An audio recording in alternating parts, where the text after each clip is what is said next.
Now, in agreeing to participate in this debate and stand on this side of the argument, I'm fully aware that many people who choose incorrectly, in my view, to see this issue in terms of left and right, devalued and exploded terms, as I think they are, will believe that I am betraying myself in such causes and values that I have espoused over the years. I've been given huge grief already simply because I'm standing here next to Professor Peterson, which is the very reason that I am standing here in the first place. I'm standing next to someone with whom I have, differences, shall we say, in terms of politics and all kinds of other things, precisely because I think all this has got to stop. This rage, resentment, hostility, intolerance, above all this with us or against us, certainty. A Grand Canyon has opened up in our world. The fissure, the crack, grows wider every day. Neither on each side can hear a word that the other shrieks, and nor do they want to. While these armies and propagandists in the culture wars clash, down below in the enormous space between the two sides, the people of the world try to get on with their lives, alternately baffled, bored, and betrayed by the horrible noises and explosions that echo all around. I think it's time for this toxic, binary, zero-sum madness to stop before we destroy ourselves.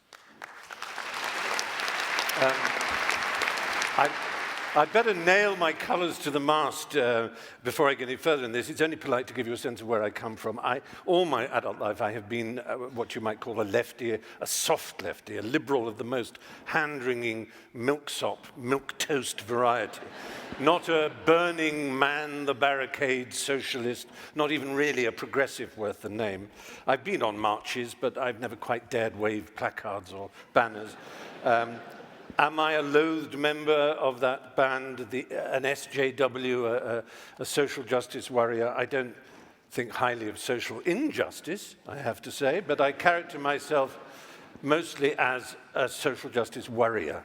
My intellectual heroes growing up were Bertrand Russell and G.E. Moore, liberal thinkers, people like that, writers like E.M. Forster. I believed, and I think I still do believe, in the sanctity of human relations, of the primacy of the heart and friendship and love and common interest. These are more personal, interior beliefs than they are political exterior convictions, more a humanistic version of a religious impulse, I suppose. I trust in humanity. I believe in humanity. I think I do, despite all that has happened in the 40 years of my adulthood. I am soft, and I can easily be swept away by harder hearts and harder intellects. I'm sometimes surprised to be described as an activist, but over time I have energetically involved myself with what you might call causes. I grew up knowing that I was gay. Well, in fact, from the very first I knew I was gay. I remember when I was born looking up and saying, that's the last time I'm going up one of those.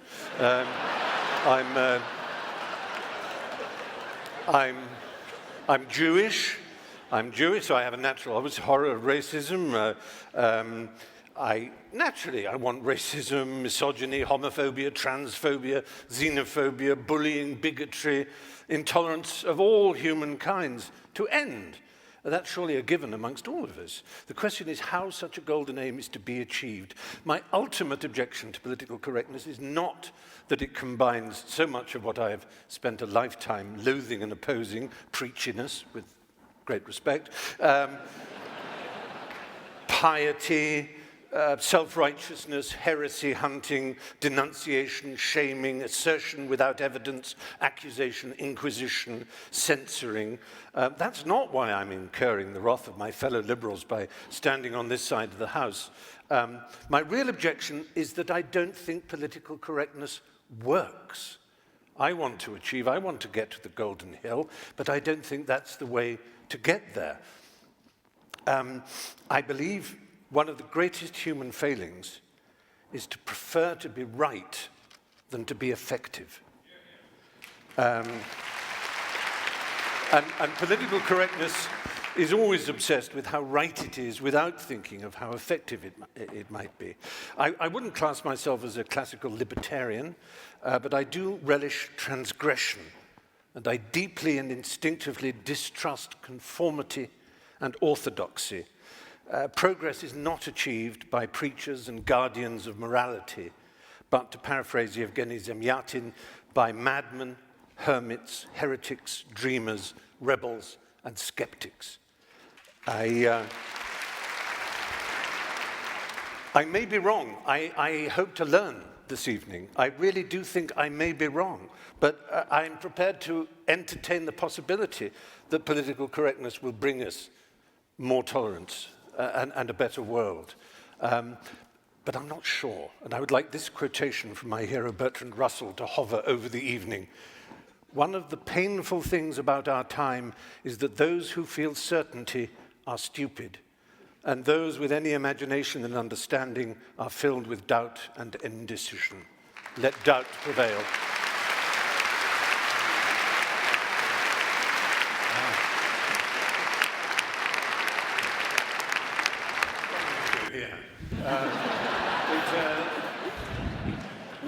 No, it's interesting to hear that there really doesn't seem to be a problem, but yet I think we all instinctively know that there is some kind of a problem. There isn't censorship. Of course not in the way that there is in Russia. I've been to Russia. I faced off with a deeply homophobic and unpleasant man, and there's political correctness in Russia. It's just political correctness on the right, and that's what I grew up with, political correctness, which meant that you couldn't say certain things on television. You couldn't say fuck, for example, on television, because it was incorrect to do so. And as always, the same reason was that someone would appear and say, I'm not shocked. Oh, of course, no, I'm not shocked. I'm not offended. I'm offended on behalf of others, young, impressionable, plastic minds, the vulnerable.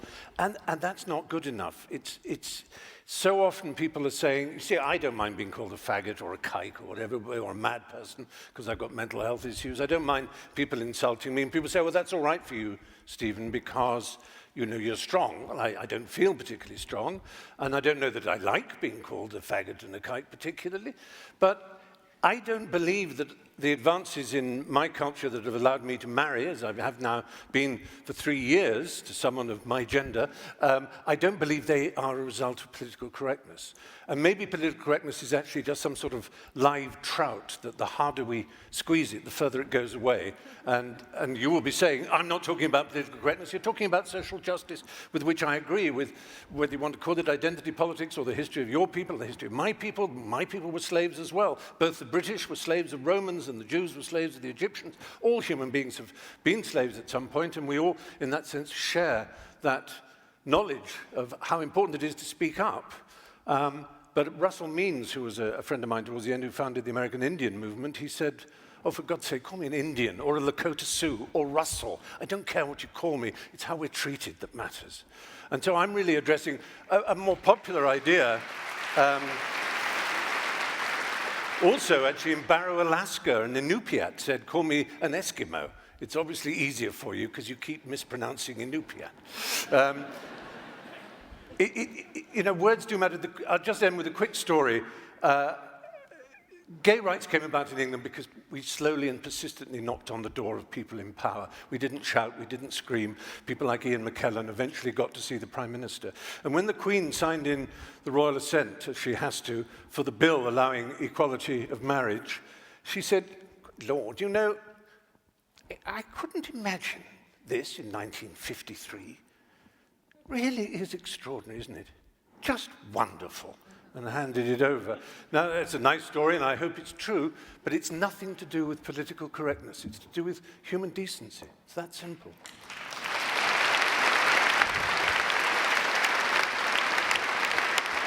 Yeah. It's nice. I'm still very lost about why we aren't talking about political correctness. We're talking about politics, and that's fine.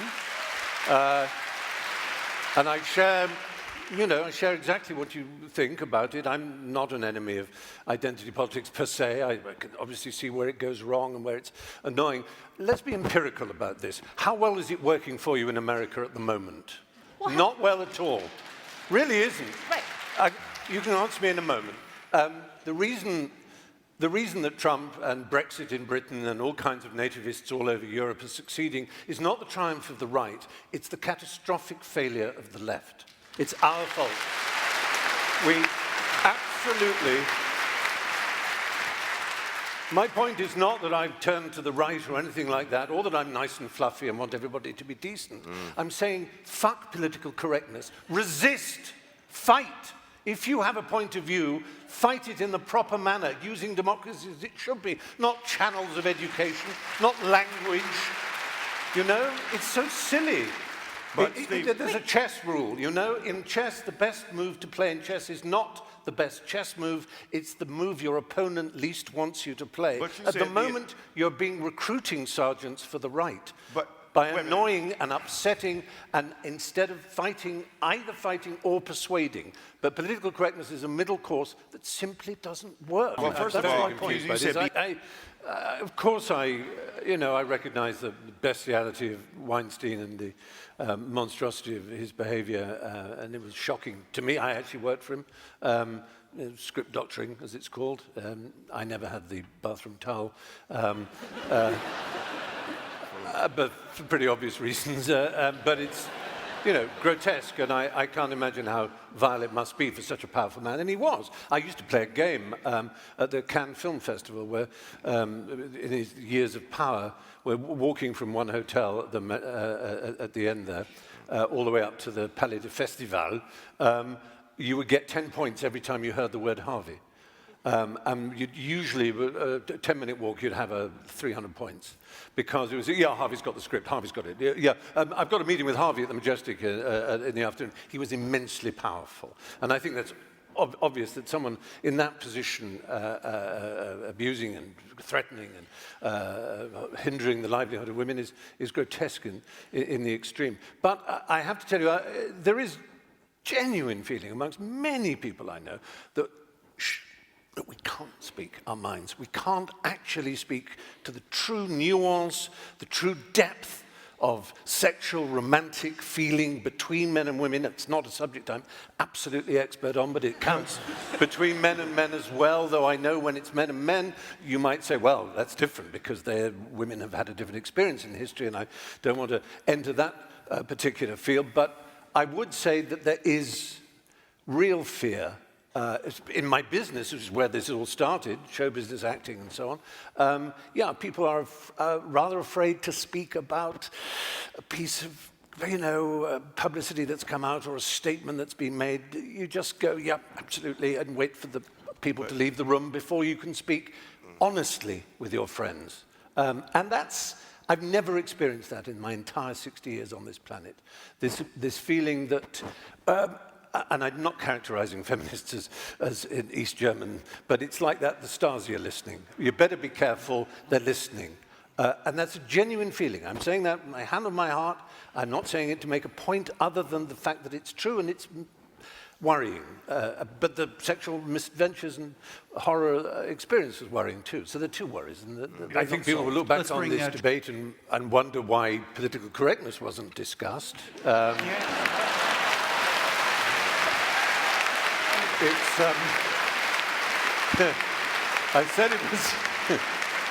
said it was slippery. I mean, it's interesting to hear talk about race and about gender and about equality, and it's something that I've thought about a lot and I can learn a great deal about, but that's not why I came to this debate. I was interested in what I've always been interested in, the suppression of language and thought, the closing down, the rationalist idea that seems beguiling, that if you limit people's language, it may somehow teach them a different way of thinking, something that would have delighted the inventors of George Orwell's Newspeak, for example. And it seems to me it's just implausible. It doesn't work. And that's what I mean by empirical. It doesn't stand an empirical test.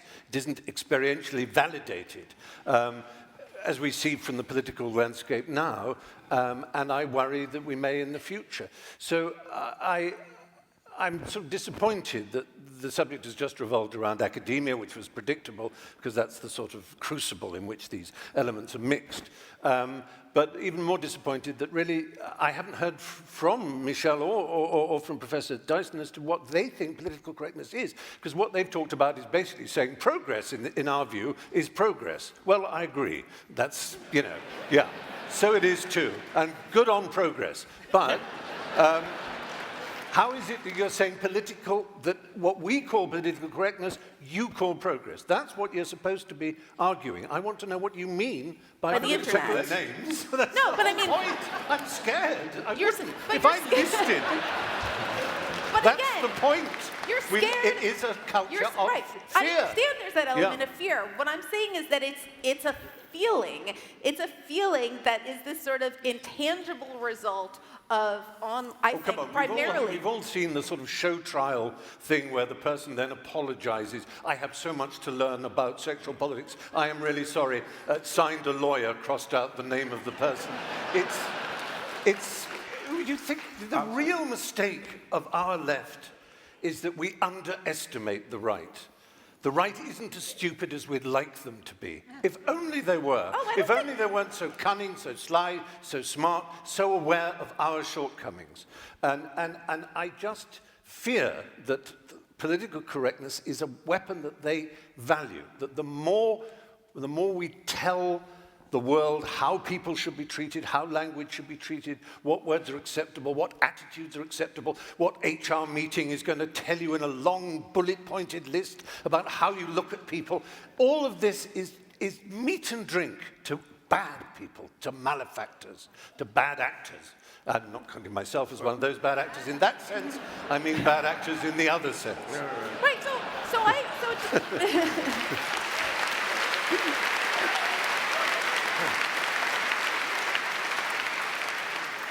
So there are, like I said, there are a lot of ways in which I agree with you, although I would like to hear, I mean, to turn it back on you, I would like to hear you say, what are the words that have fallen into disrepute that you think we should be resurrecting, right? I mean, to me, this is this area of hotly contested social change right now, where a lot of people feel it's about words that have gone into disuse. It's very often phrases, jargonistic slogans, heteronormative, cisgendered, those kind of things. They're just an insult.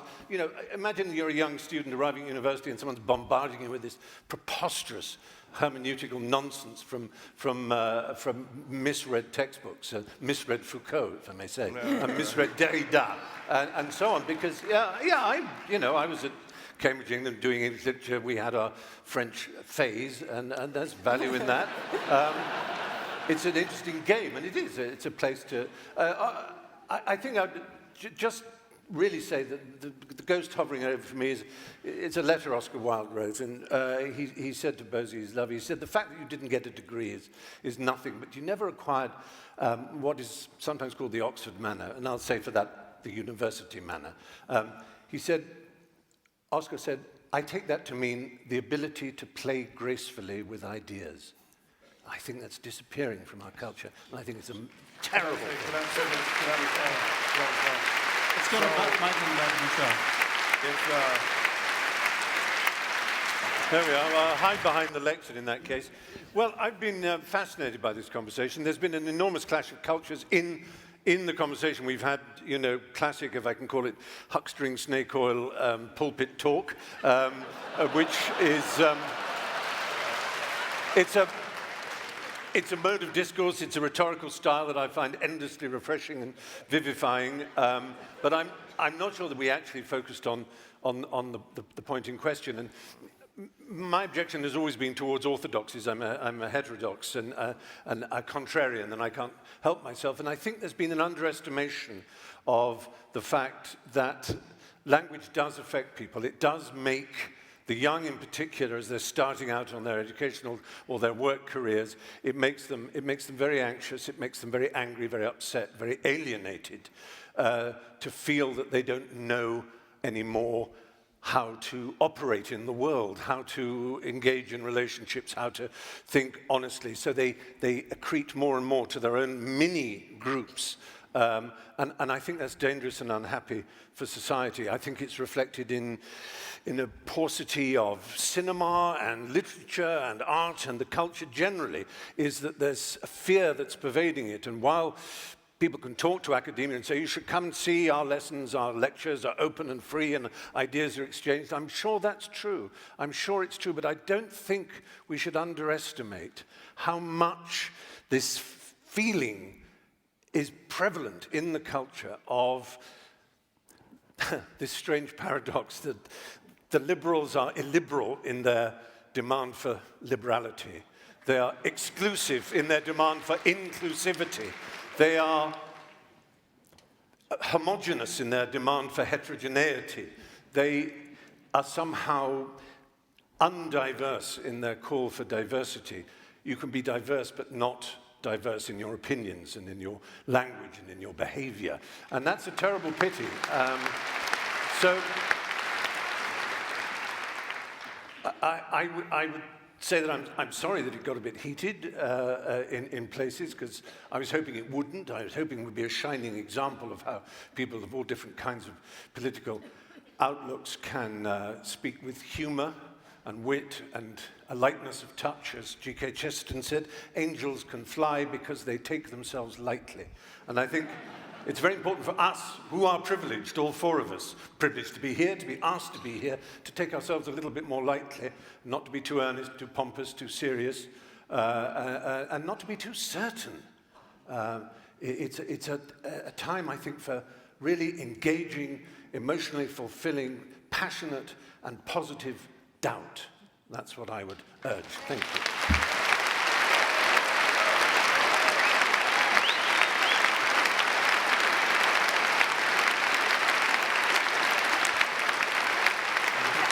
I'm worried that I was being a little kind of scattergun, really, and that both scattergun and too specific, that I had just taken very literally the popular idea of political correctness as being a kind of control of language and a shutting down of certain phrases or an introduction of others, and the kind of day-to-day, as I say, human resource departments of corporations and that sort of thing.